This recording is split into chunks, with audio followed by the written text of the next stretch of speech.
Activité des membres du gouvernement de la transition. Le nouveau campus de l'Institut des hautes études de management de Bel-Air a été le théâtre d'une cérémonie de remise de parchemin à la 3e promotion des étudiants de cet établissement supérieur. La ministre de la fonction publique était de la cérémonie. Fabiola Mengue, Alexandre Kogué. Ce sont des années d'études acharnées qui viennent d'être récompensées à ces lauréats de la 3e promotion de l'année 2024 du groupe IHEM. Ils étaient un peu plus de 200 à recevoir leur parchemin en présence du ministre de la fonction publique et du renforcement des capacités, Louise Bokondo Moussavou.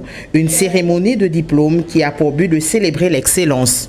Depuis sa création, le groupe IHEM s'est résolument engagé dans la formation du capital humain sans lequel aucun développement n'est possible.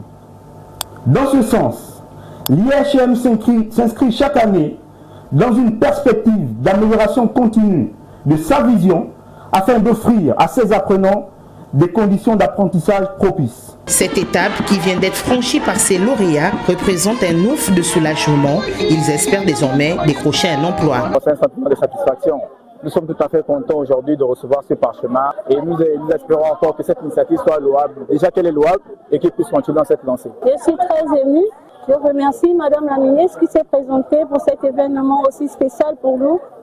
Je remercie le colonel de la santé militaire qui a effectué ce déplacement. C'était pas très difficile parce que je me suis mise à travailler, je me suis mise à étudier et mes enseignants m'aidaient beaucoup. Engagé dans la formation du capital humain depuis sa création, le groupe de l'Institut des hautes études de management s'inscrit dans une vision d'amélioration de ses offres de formation afin de maximiser les chances de leurs diplômés sur le marché de l'emploi. Pendant ce temps, nos confrères ont assisté à un ballet diplomatique ce lundi au ministère de la Communication et des Médias. La tutelle Laurence Dong a tour à tour échangé avec les ambassadeurs de France, d'Italie et de Chine. Les détails avec Patrick Simangoy, Richard Evindi Bumba et Edith Sorel Yakunda. C'est l'ambassadeur haut représentant de la République française au Gabon qui a ouvert cette série d'audiences accordée ce lundi 4 novembre 2024 par la ministre de la Communication et des Médias, porte-parole du gouvernement Laurence Dong.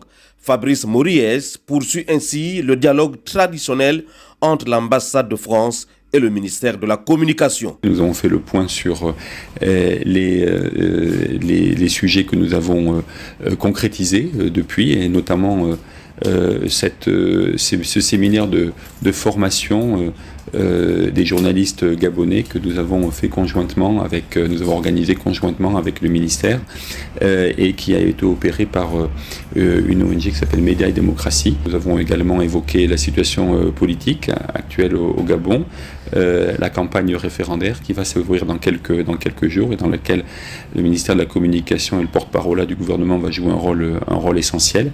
En deuxième heure, l'ambassadeur d'Italie en poste depuis une année à Libreville, Stefano Moscatelli, a saisi cette visite de courtoisie, la première du genre, pour réaffirmer la solidité des relations bilatérales entre Libreville et Rome. Et j'ai pris l'opportunité aussi pour féliciter la ministre pour la qualité et l'efficace de la communication qu'il y a eu au Gabon pendant ce processus de transition, parce qu'il a vraiment fait comprendre à la communauté internationale et la peculiarité du cas du Gabon et les processus de retour à la démocratie qui est en marche ici.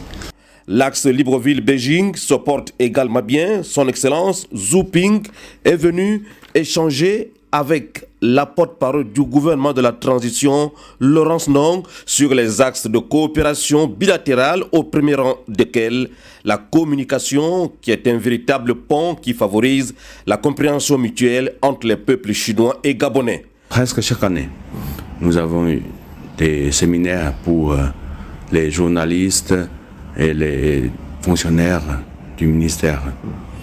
Les échanges de ce lundi entre la ministre de la Communication, Laurence Dong, et les ambassadeurs français, italiens et chinois démontrent une fois encore que le Gabon reste ouvert à la coopération internationale avec comme objectif le soutien de la politique de développement de notre pays. Restez avec nous pour la suite du journal avec cette signature de partenariat entre le ministre gabonais de l'Industrie et celui de la Turquie dans l'optique de renforcer l'industrie locale. Détails et explications avec Bienvenue Nelkem et Aristide Imbomo. 362 zones industrielles multisectorielles et 104 parcs technologiques.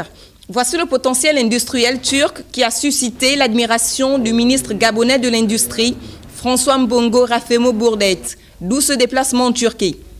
Pendant plus d'une heure au cours de cette rencontre de travail, le membre du gouvernement gabonais a pu s'approprier du dit modèle visant à rehausser la transformation locale des ressources naturelles. D'autant plus qu'il y a quelques jours, le gouvernement actait la création des zones industrielles de l'île Bandji et de Mayumba, dont les études de faisabilité vont démarrer très prochainement. Il est donc question pour le responsable du secteur industriel du Gabon de s'inspirer des meilleurs pour hisser l'économie locale et que via ce secteur, la croissance économique soit sous ses beaux jours. Par ailleurs, la création d'un incubateur technologique et le renforcement de l'infrastructure qualité par la mise en place d'un laboratoire turc est en perspective au Gabon dans le cadre du renforcement de la coopération entre les deux États. Cet incubateur favorisera l'assistance à la mise en place d'un premier parc technologique au Gabon, le transfert de technologies pour développer les zones industrielles en projet et le transfert de compétences assurant la formation des jeunes aux métiers techniques avec l'appui de la Banque technologique des Nations Unies installée à Istanbul. À cet effet, une délégation turque sera au Gabon dans un proche avenir pour une prospection approfondie et pour le lancement des travaux.